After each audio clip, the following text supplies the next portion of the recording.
Good morning, good afternoon. Welcome to CLC, the IIDA Chapter Leadership Council.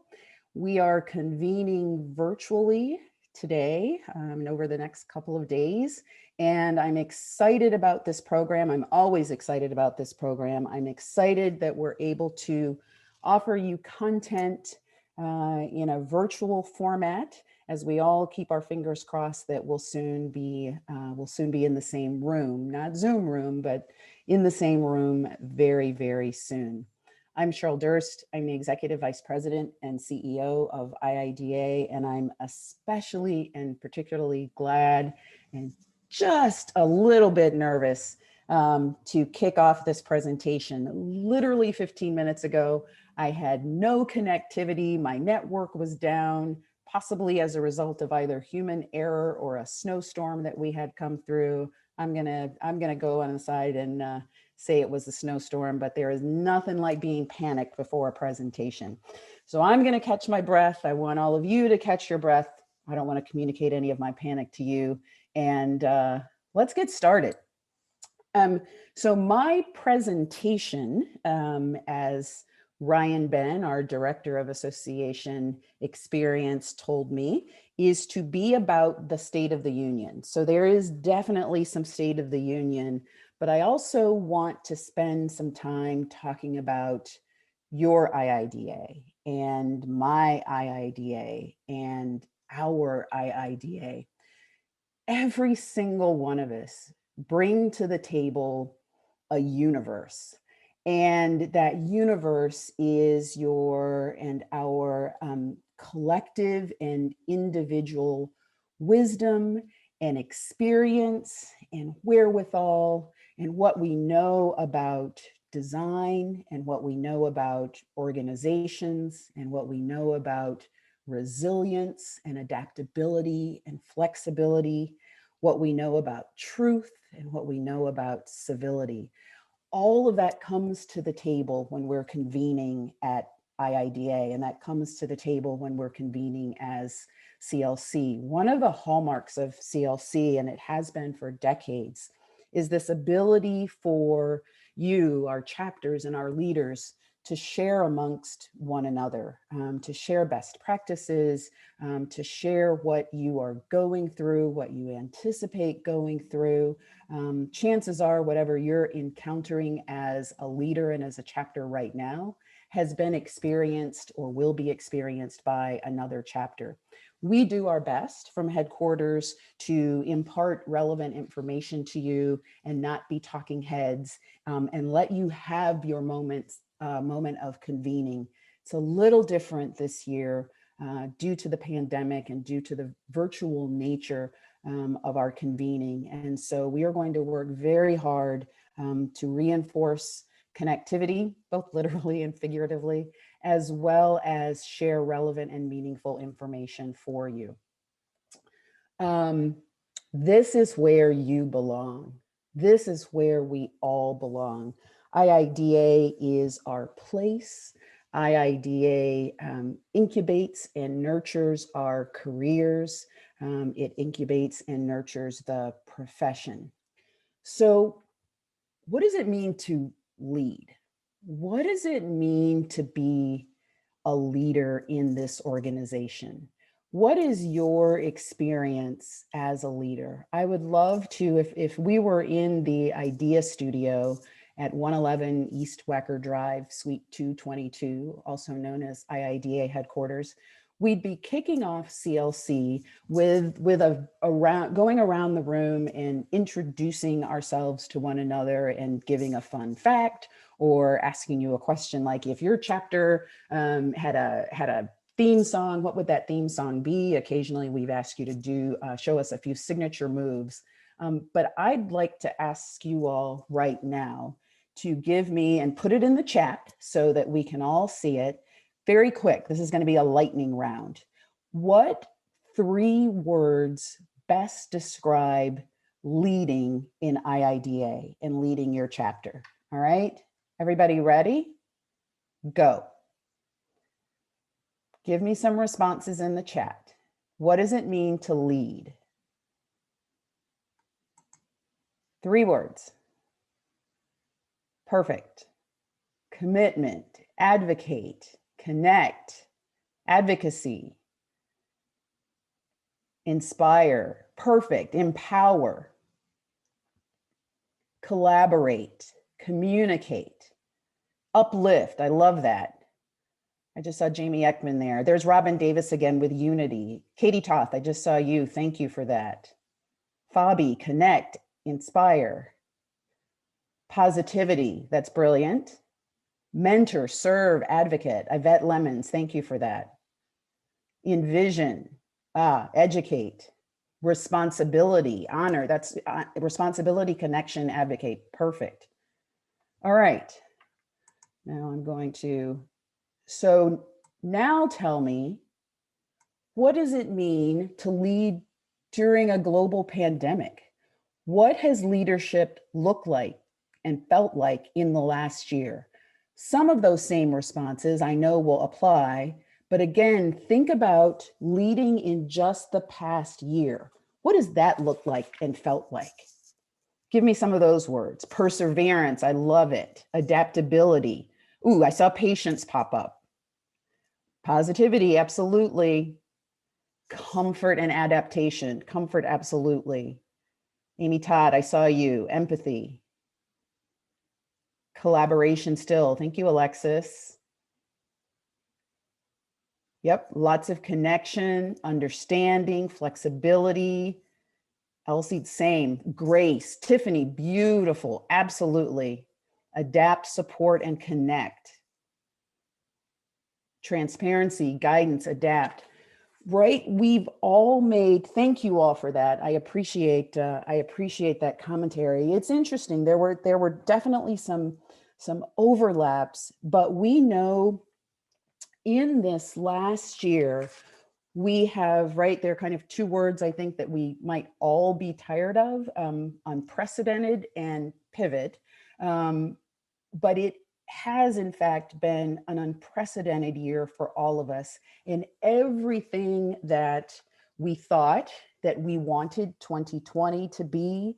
We thought that we were going to see, we thought that we were going to do, we had built strategy around, we had raised money for, poof, in this puff of smoke called a pandemic, and closely followed by some social unrest and some civil unrest, we had to adapt and be flexible. And it was a true test of leadership. IIDA may not have been your priority or the priority of your board members in the last year. Self-care and family and being present and homeschooling and adapting to a new work environment, adapting to the new needs and new requests of clients, adapting to possibly a furlough or being laid off. It was just the reality that we all had to live with. Expectations became heightened, they shifted, they changed. And we at headquarters and the International Board and all of you, I think we all did some very serious thinking about the expectations living through this pandemic. What does your board expect from you? What did your chapter expect? What do your sponsors expect? What about your colleagues, your coworkers, your peers, your family? We all had to look at reprioritizing our lives, which meant that we all had to reprioritize what belonging meant. What did it mean to be a part of an organization? And as leaders, what became our responsibilities and our obligations balanced with so many other things? And your professional lives. What does design expect of you and from you as we are kind of moving in this moment where for so many of us a year out I know for many of us, our last day at work was somewhere between March 8th and March 13th. And so we're moving into this being a year out from the onset of the pandemic. We're in resiliency mode and flexibility mode as we move into, and many of you have heard me say, one of my personal least favorite phrases is the new normal. I tend to think and look about what is going to happen in this next phase as what's next, what's our near next and what's our far next. And as we move into this mode with a proliferation of the vaccine, wider spread access, many of us returning to our offices or living a very hybrid existence, we think about the expectations as leaders. And very often we know, if you've lived life long enough, you know that often expectations don't quite meet reality. And if you Googled expectations versus reality, there are all kinds of amazing images out there, some of which were not appropriate for me to present to you today. So this is my other close, very often expectation looks like that, but we know that reality is often quite different. And we've been living with reality facing us, and reality isn't as personal as it once upon a time was. The advent of platforms like Zoom or Teams or WebEx Global, whatever tools and platforms you've been using to connect, we've been living one another's realities, one another's imperfections, one another's dogs running into a Zoom, kids screaming in the background, juggling life in real time. It often felt like life pre-pandemic was almost like an Instagram filter when we look at it retrospectively. And I often think about IIDA then, meaning pre-2020, pre the pandemic, and IIDA now. And we're different. We're a different organization in that we think differently about what value means. We think differently about what service means. We think differently about what volunteerism means. We know that the impact that the pandemic has had on all of us and all of our organizations and all of our relationships and connections, the impact has been emotional, the impact has been economic, and certainly there has been a cultural and a social impact in this moment that we're living through. I think that now more than ever, the three words, how are you, have greater impact and meaning and relevance than ever before. Well-being and emotional well-being is so critical, not just to IIDA, but to any organization that we're connected with, to our employers as well. And so this focus on emotional impact is critical both now and in what we will live through next. The economic impact of the pandemic, I don't need to show you charts and graphs. We've all been affected economically. Your sponsors and patrons and donors, manufacturers, our industry has been significantly impacted, which of course impacts how we operate at IIDA. And then the cultural and social impact of the pandemic has caused us to have different kinds of conversations, to have different kinds of attitudes and behaviors around what it means to connect and what it means to gather and what a community truly means. So we at IIDA headquarters, individually and as an organization, belong to an association called the American Society of Association Executives, ASAE. It's an association of associations. And they did a study, and so a commonly held fact and through their research that before 2020, what members expected of their membership organizations, and there are some 2.5 million membership organizations in North America. what members most expected prior to 2020, prior to the onset of the pandemic, what members most expected: relevance, professionalism, education, networking and career advancement, career support, value in all of its incarnations, and tangible benefit. So those are the top kind of 7 things. ASAE surveyed some 50,000 members of professional organizations, and these were the top 7. There's a laundry list. There are many more items on this list, but the top 7 things that members expected from their associations pre-pandemic were this top 7. As you can imagine, that list has changed, right? Because of this impact, that list has changed of what members expect from their membership associations. So now, a significant shift: what members want, crave, require: community and connection. And I think that was important pre-pandemic, right? That's why you join an organization. You want to be a part of a community. You want that connection. But now more than ever, we want that community. We want that connection. We want a definitive sense of belonging. We want to know that we belong here. We want to see that attachment and engagement and know that we're belonging. And the flip side of belonging is being welcomed. And so members are asking for that sense of welcome, that sense of home, that sense of hospitality from their organizations. We still want relevant learning and information, but how this is different than what members were looking for prior to the pandemic.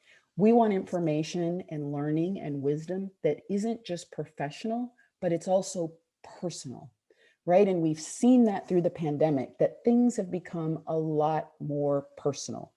And so the content that members are asking for from their association: give me content that supports me in my career and that supports me in my life.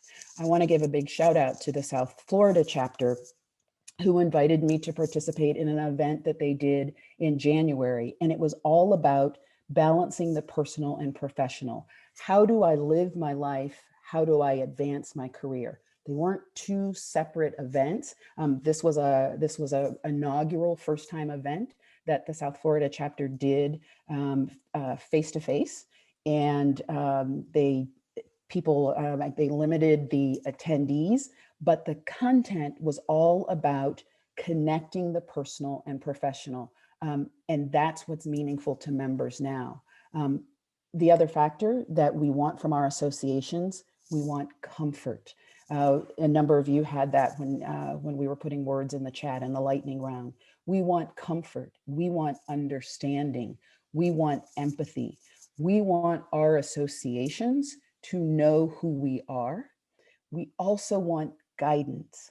We want a voice of reason and a voice of authority. To me, that also says assurance. That ties in so nicely with comfort and empathy.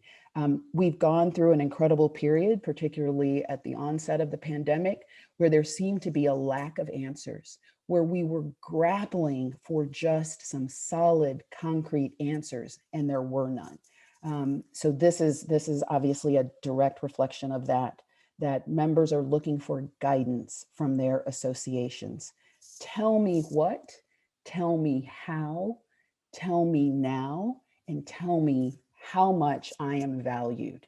Equity and inclusion, 2 words that are incredibly important to all of us, to IIDA and to the design industry, but members are increasingly, in addition to their own sense of belonging, they want to know that their association is open and belonging and inclusive of others as well. A safe haven. Members want their associations to be their go-to place where they can count on comfort and empathy and a voice of reason and equity and inclusion. All the things that we hold personally dear, our core values as human beings. Members are asking that of their association to reflect those values. And clarity. What makes sense? Help us make sense of what's happening in the world. help us make sense of what's happening in our industry. So you can see how different, again, relevance, professionalism, education, networking, career advancement, career support, value, tangible benefit, and now after 2020 and coming through a pandemic, you can see that these wants and needs that members have from their associations are a little less finite. They're a little softer. They're a little warmer, but they are no less important, and they are incredibly relevant. It's incumbent on all of us as IIDA, as chapters, as leaders, to make sure that we're meeting the needs of our members and our future members and those that connect with us. So much of this, there's not necessarily a formula for it. I think a lot of it is common sense. A lot of it is a bit more heart and soul than it is intellectual, but it is acknowledging that membership is about both sides of your brain, your left brain and your right brain. And membership is about your heart, it's about your well-being, and it's about what you want and need as a human being. So prior to the pandemic, we talked about, oops, I'm going to have a very human moment here. Whoops, where I need to make something disappear. Whoops. We talked about this phenomenon, this proposition of how can I always be a part of this experience, and how can I be a member, right? All of you as leaders and chapters know that you've got your friends and family lists, and you've got people who want to connect to you, whether it's because of leadership or a principals roundtable, or whether it's your design awards, or whether it's through incredible special events. And very often people would come to you and they would, I'll hesitate to say it, they'd lurk at your events, they'd show up at your events, and you knew that from a sales standpoint, you could close them. You could convert them from someone who was attaching to that experience into membership. Things have slightly, whoops, I'm having, here. Things have changed slightly. And so there was the forever phenomena and the for now phenomena. And the for now phenomena talks about how can I be a part of this experience versus how can I be a member? And in this short term, I think that it's going to be important for all of us organizationally and as chapters to realize that there are a lot of people out there who want to connect to the experience of being an IIDA member, but they connect to the experience of being a part of IIDA, but maybe not necessarily be a member. And again, this is a phenomena that associations across North America are dealing with. It's a part of that safe haven perspective that people are wanting to connect, but they may not necessarily want to belong. And that's something that we will short term need to think about and talk about and experience, because again, this craving to be a part of something may not always translate into membership. And so over the short term, we will need to get a little more comfortable with offering experiences for those who want to be engaged. Now, of course, we all hope, we want people to be members, but I think this gives us a great opportunity to philosophically and realistically think about what it means to experience IIDA as a part of the design community, as a part of the client community, as being a manufacturer, being a dealer, however you're attached to the design community, which may not necessarily mean membership. I don't have an answer for this one.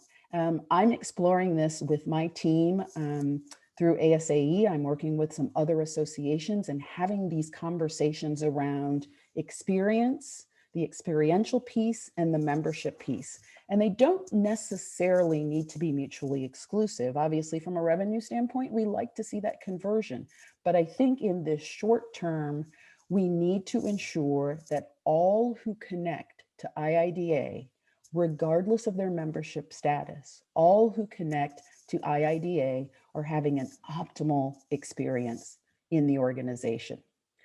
So when we talk about this being a member for now and being a member forever, it's also a great Air Supply song that also probably played at somebody's prom. And Now and Forever is also a cheesy Daniel Steele novel. But from a temporal standpoint, how do we think? How can I be a part of this experience? And how can I be a member? Again, it's not a long-term strategy. And I hope that after CLC, this becomes a part of the conversation that you all are having as leaders with your board. And again, it's about maximizing and optimizing the moment and the experience that everyone who encounters IIDA and the IIDA brand has. So all of these, all of the things that we think about in terms of how we will relate, what has changed about engagement for now, what has changed about engagement, what has changed about content and curriculum, and what has changed about belonging and sponsorship and value and advocacy, and how are we thinking about, hold on, sorry guys, I'm having just a bit of technical difficulty and I need to make something disappear here at the top of my screen. All right, I did it. How are we thinking about philanthropy and giving back? What about recognition and appreciation and gratitude? Equity and inclusion? What about well-being and safety and security and emotional health? What about civility and professional behavior and a code of conduct? What does that mean in this day and age? And how do we think about making money? And how do we think about saving money? And how are we thinking about 2022 and the future of our chapters and the future of this organization? So all of those conversations start with your board. And to have those critical and essential conversations for all of us, it requires clarity and commitment and continuity. And here's how we're handling this at headquarters. A number of you I've talked to about this. In order to get from 2021 to 2022 is going to require resilience and adaptability and flexibility, and in no small amount, bravery, and certainly in no small amount, perseverance and grace. And the conversation that I had with my board and with a few other boards that I act as an advisor to, and it's a practice that doesn't happen often. The last time that it happened with associations was around 9/11. And then also in the global financial collapse of 2008 and 2009, where associations rethought their governance, where chapters rethought their governance. And this notion came up in order to engage in continuity, in order to be resilient, this notion of a maintenance board. And it's a renewed commitment by an entire board or selected VPs and directors to serve a second term. And so on the international board, Sasha Wagner is our current international president. Angie Lee is our president-elect. They both have agreed to serve, to do a victory lap, if you will, to serve a second term in those two positions, along with the remaining VPs on the international board are going to serve a second term as a maintenance board. And so how that happens, how would you do that as a chapter? I know that some of you are thinking about it. I've had a number of conversations with you. It is doable for chapters. It is not a mandate. It is not mandatory. You are not required to do it. But as you're considering what's in front of you for the remainder of 2021 and ensuring success to move into 2022, there's a certain amount of work that needs to be done. There's a certain amount of institutional knowledge that's required. Some of you may not want to rapidly shift to an entirely new board, particularly and with staggered terms. So half of your board would be brand new and coming in to a vastly different picture of the board. And so very quickly, and there are a number of steps, but I've condensed them. In order to enact a maintenance board, while in convened session, you're going to want to have a thorough conversation with your entire board about renewing their commitment to serve an additional year. In a perfect world, in an ideal situation, rather than some of your board change over, some of your board stay, it typically is an entire board that forms a maintenance board. Now, life happens, and we know that and understand that and respect that. That's why a thorough conversation to kind of assess what's possible and what's doable. Once you've had that thorough conversation with your entire board, if you're entertaining the idea of having a maintenance board, you're going to want to seat a nominating team.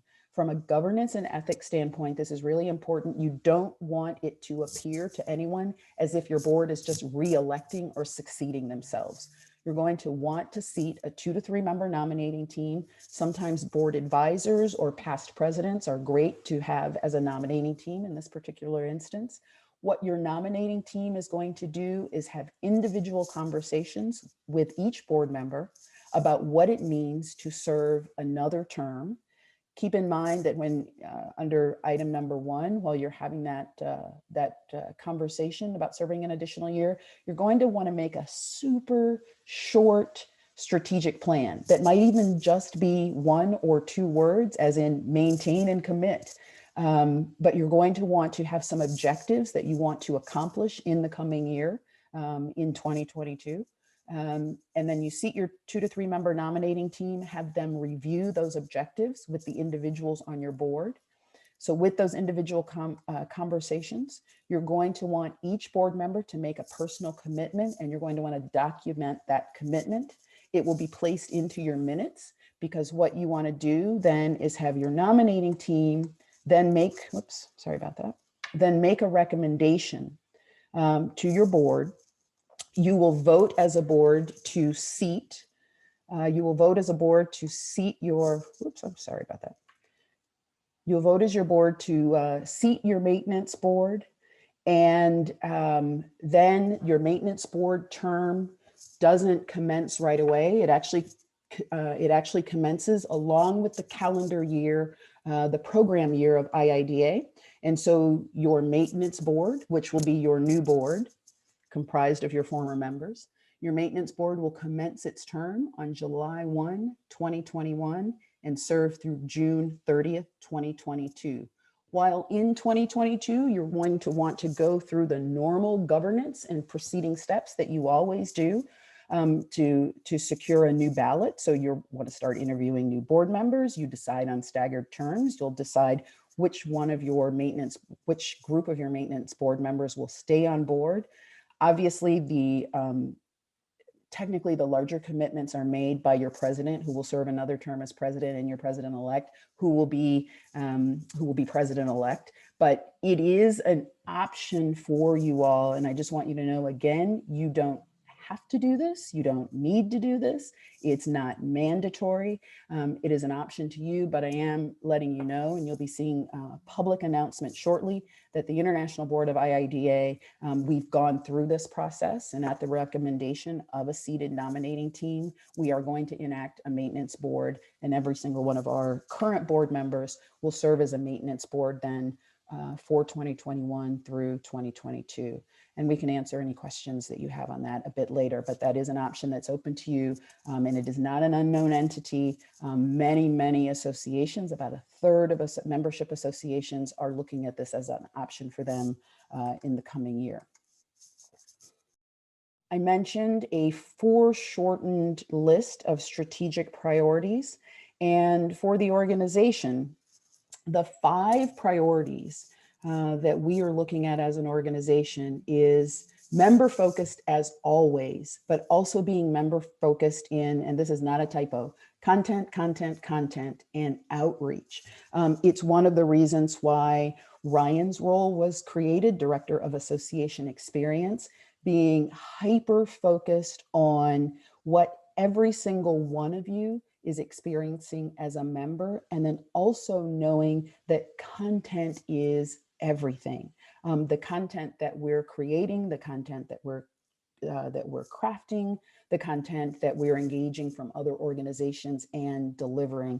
So you will see in the coming months, you've already seen a great deal of content from IIDA that started just moments post-pandemic. We immediately moved into a mode where we were offering a weekly webinar series called Collective Design. And that webinar series will be returning, it will be expanded. It will focus on, as I talked about earlier, that balance between the personal and the professional. Obviously for all of us, financial stability is a strategic priority. We at headquarters are adhering to a leaner and reduced budget. We're working from a budget that is 30% less than the budget we were working from in 2019 and early 2020 pre-pandemic. We're focusing on non-dues generated revenue. So all those dollars that come into the association in ways other than dues. So sponsorship and fundraising are critical to us. We've had to make staffing adjustments. Over the summer, we did a 5-week furlough for all staff. It wasn't a staggered furlough. So IIDA was essentially shut down for 5 weeks. It helped us preserve some cash reserves. And then we also had a layoff of an elimination of 5 positions at headquarters. And again, all from a cost savings standpoint. You all know what that means. We all have lived through it. We are maximizing a focus on health, safety, science, and CDC guidelines. We are currently not returning to our headquarters offices until at least 2022. Geography is destiny for a lot of us, and 100% of the staff at headquarters takes public transportation to get to work. That is a questionable pursuit at the best of times, but especially during a pandemic. The high rise that we occupy in Chicago is now only about 10% occupied by tenants who have returned. They're making some changes to air quality and HVAC, and we're keeping an eye on those. But right now it has been determined we're working well. All of us are working well in working from home. Do we love it every day? No. But is it working for us right now? It is. So we've made a strategic decision in the interest of keeping staff safe to not return to our headquarters office until it's optimal. Right now, it's looking like it will be 2022. Also, given the average age at headquarters and access to vaccines, that's playing a role in that. We might come back sooner, but right now we're setting that threshold for 2022. We are following mask mandates, social distancing guidelines, and gathering and convening. Right now, we in small groups, some of us, depending if it's an HR reason or if it's a strategy meeting, we can come into the office and utilize the office, but we are following mandates and guidelines as governed by the state of Illinois, where we're headquartered, and then obviously following the guidelines issued by the CDC. We're assessing and evaluating all of our events on the basis of the potential for hybrid delivery, knowing that hybrid is going to be a part of our vocabulary, a part of our practice for at least the next 24 months to 36 months, maybe forever. It's something that we certainly have become accustomed to in the pandemic. So offering the opportunity for people to engage and connect face-to-face and also via hybrid. We're also assessing, obviously, and using event platforms that offer hybrid and virtual options. And we're always incorporating risk potential. And I'm sharing this with you all because a number of you all have asked, what is IIDA headquarters stance on masks? What is our stance on gathering guidelines? And what is our stance on face-to-face events? You are not prohibited in any way, shape, or form from conducting the business of IIDA. We do, however, ask that you follow the guidelines and rules of your state and local jurisdictions. At IIDA, we prefer, as mentioned, to focus on health, safety, science, and CDC guidelines. So if you live in a community where masks are mandated, we ask that you follow the mask mandates. If you live in a community where masks are optional, that becomes your choice as a board. But our preference is obviously to err on the side of safety. We are living in an environment, in this bullet point, last bullet point under item number 3, always incorporate risk potential in everything that you do. We have some template waivers if you're doing an event because we're now in a very litigious mode where in some jurisdictions and some states, you are now allowed to bring legal suits, suits for cause if you catch COVID. If you are a part of a super spreader event, nobody from a brand standpoint wants to be branded as the purveyor of a super spreader event, and no one wants to be sued. So we ask and recommend that you exercise caution in all of your face-to-face events. As I mentioned, we do have waivers that people are accepting your rules as a chapter, our guidelines as an organization. People can opt in or out. A number of you have asked if someone is anti-mask and you have a mask mandate in your state, you are within your legal boundaries to ask that person to leave the premises, just as you were within your legal boundaries to ask someone who is impaired or intoxicated. Legally, it's being regarded as much the same, but there is very much a risk potential operating in a pandemic environment, and it's always best that you operate under recommended guidelines for your state and local jurisdictions. We also have a DEI and a justice imperative for IIDA, and then also ethics and ethical behavior is something that we are going to be concentrating on in the short term.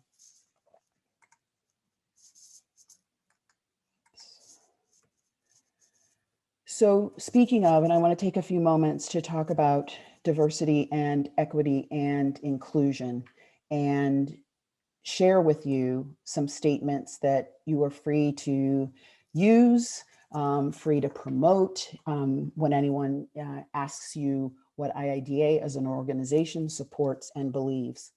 As an organization, we believe in a profession that is predicated on maximizing and expanding the human experience. It is an imperative that as an industry, we fully recognize that equity, justice, humanity, and dignity are fundamental and indispensable to the practice of design. And to that end, IIDA is dedicated to all efforts that expand the opportunities and wherewithal of designers, and that it is our duty to eradicate systemic racism that we recognize to be inherent in culture and in society.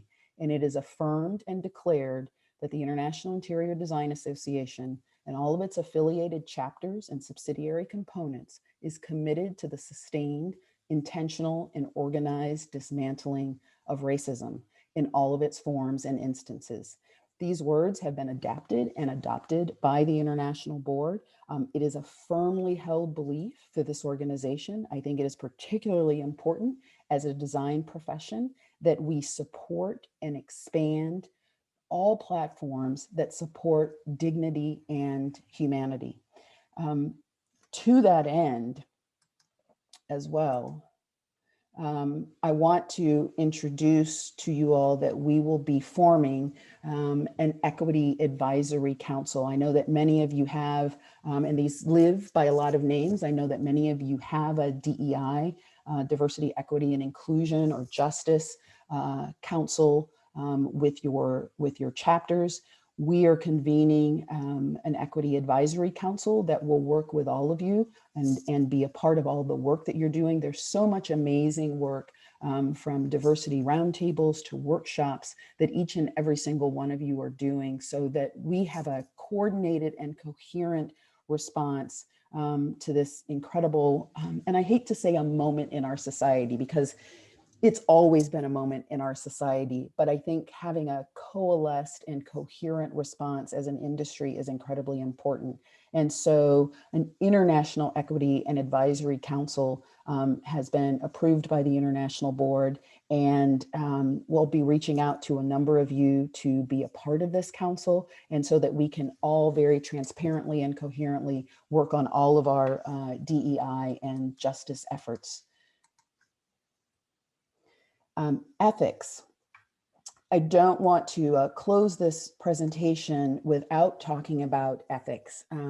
And quickly, professional ethics are principles that govern the behavior of a person or a group in business or organizational environment. Like values, professional ethics provide guidelines on how we should act towards others, individually, collectively, and organizationally. The conversation around ethics has been rampant.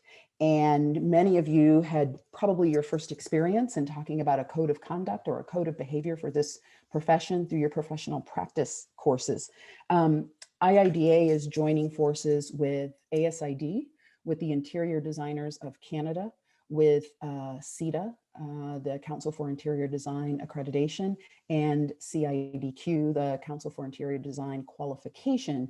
And we are at work on creating a uniform ethics policy so that there is, again, a coherent and joint understanding around behavior in our profession and behavior and ethics in our organizations.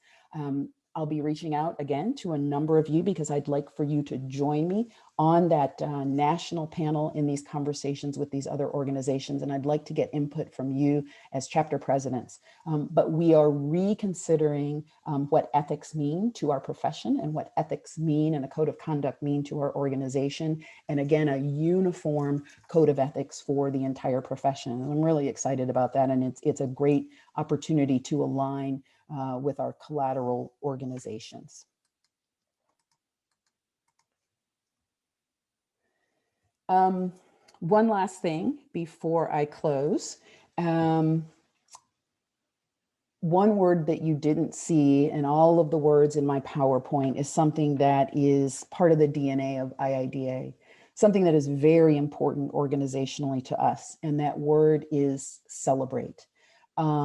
Despite the pandemic, despite some of the difficulties that we've all had financially, despite operational difficulties, it is incredibly important to continue to celebrate design and to celebrate design excellence and to celebrate every single one of you.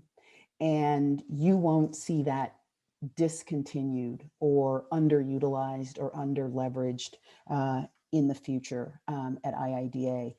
Our design competitions, we have more than a dozen international design competitions. Those will continue.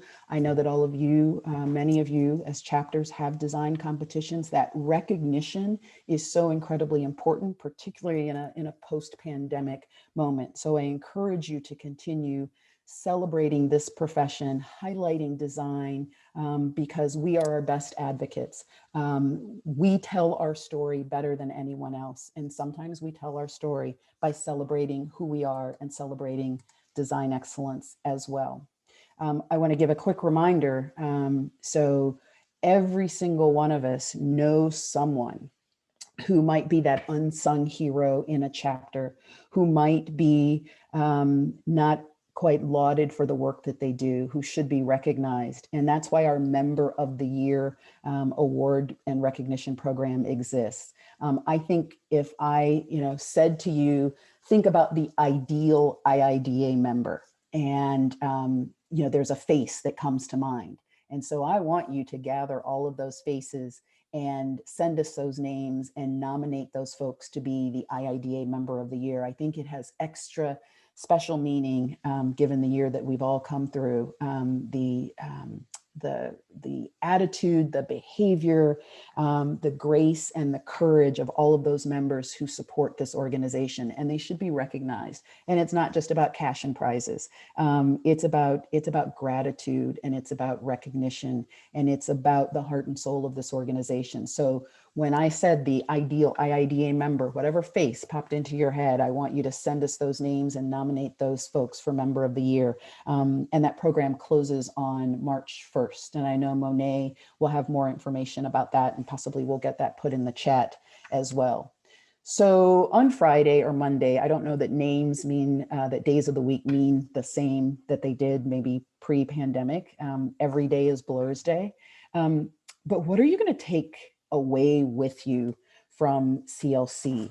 What are you going to, what lessons learned? What new thing will you want to try? What new initiative is out there in front of you? What shifts and changes? What will be meaningful and relevant to you when you have your next chapter board meeting or when you do your next conference call? When we once upon a time convened in person, it always became people were very invigorated and they'd leave CLC really excited, and they wanted that excitement to sustain through Monday. And so I asked this question. And so on Monday, what will IIDA mean to you? What will you think about in moving to your what's next with IIDA? I want to thank each of you for the privilege of your time.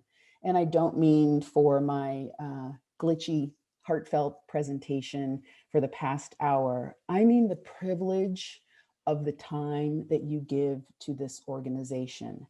I mean the privilege of the time that you donate, that you contribute, that sometimes IIDA takes you away from something else. I mean the privilege of the time that you give to one another, that you give to fortitude, that you give to excellence, that you give to giving a damn. Thank you for the privilege of your time.